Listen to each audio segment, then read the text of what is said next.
Hij is nog maar 21 jaar, maar speelde dit seizoen al een soort wedstrijden in de profs. Ik heb het dan door darter Jitse van der Wal uit Metselwier. Hij is op dit stuit de nummer 138 van de wereld, maar smiet nog heel iets in pielken in café Veldzicht in het dorp. Dat Guy van der Moon speciaal even niet van Jitse, die de darten al op jonge leeftijd meekregen. Ik ben op mijn halfdoor eigenlijk begonnen. Toen ik half jaar was. Toen ik weer eerst altijd aan het voetballen in, als keeper.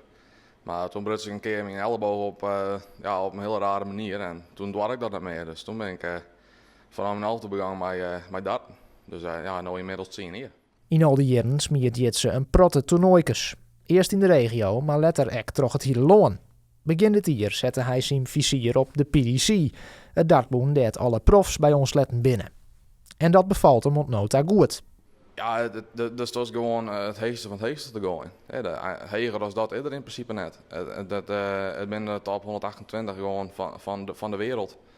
Ja, en daar is dan toch wel tussen. En dat jou gewoon een kick natuurlijk.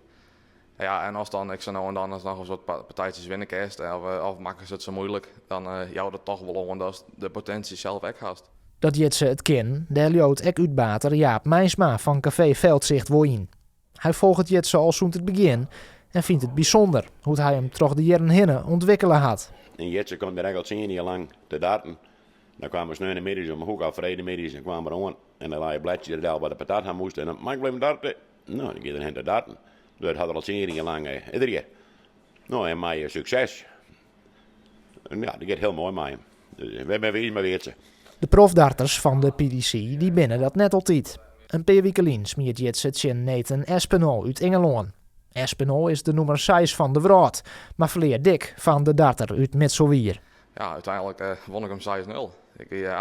Hij miste hier en daar een dubbeltje en ik gooide alles uit. Ik pakte al mijn kansjes en 6-0 uiteindelijk. Dus daar werd iedereen wel een beetje geschokt van.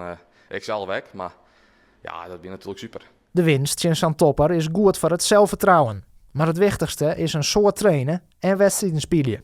Dat een soort orensporten vanwege corona al een skoft stil is. Zo kunnen de darters met wat beheinings gewoon trosspelen blijven. En iedereen wordt aan het testen en dan komt eigenlijk een dive te zitten op die hotelkamer. Dat als die uitslag hast. En als het dan positief is, dan mag je direct vertrekken. Maar we terug naar je eigen land. En als het negatief is, dan mag je zo die kamer aan.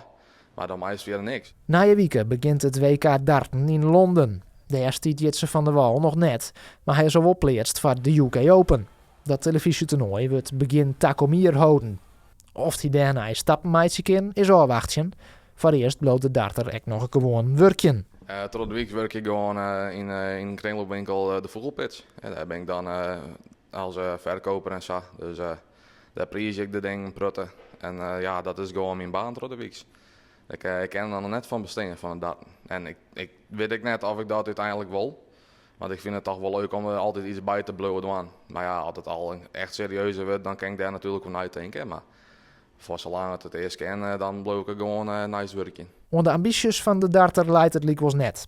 Daar had ik de kroegbaas alle vertrouwen in. Er wordt me meer voor de hobby aan de gang en Jitse die wil erin terugbrengen. Nou, en ik hoop dat slag het al hier. En dat hij hier de goede kant uit.